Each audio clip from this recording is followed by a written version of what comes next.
So these groups of men who are involuntarily celibate. And so that got us digging into the literature on this. And it does look like the dating apps and the sort of new ways that people are mating are creating a problem because so beginning in the 1970s, at least this starts in the US, women begin entering the labor market in substantial numbers. And, you can be this then creates a problem in the mating market because generally females are hypergamous across human societies. They prefer to find long-term mates who are equal or higher status. And that means if they're already so far high up in the status hierarchy, they're only going to prefer the men that are above them, basically, and the same. All the guys that are below them, they're not going to be interested in. And Mhm. this creates something similar to polygamy. So you have a growing number of women who are preferring the high status men, and then a bunch of the low status men are getting essentially have no opportunity because they're lower than the places that most women in the mating market are.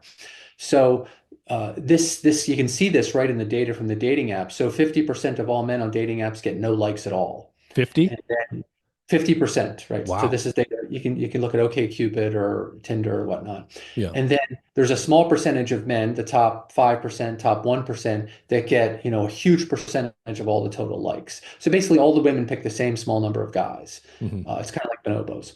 And so anyway, despite having all this female choice in the mating market, you still end up with this big inequity. And this is going to create a pool of unhappy, low status men who don't have much time in the mating markets. And one way this has emerged in across societies actually, but heavily in the United States and Canada, are these incel communities of men who are online, very anti women, sometimes threatening violence, often, at least in terms of their verbiage, suicidal. So it's a Hmm. potential societal problem. It's even bigger in places like Korea, South Korea, Yeah, I've because heard. there women are even avoiding marriage more than they are in places like the US and Canada and Europe because the marriage system is still patriarchal. So more women are opting out, and that means you're getting a really big pool of low status unmarried men who are Hmm. dissatisfied.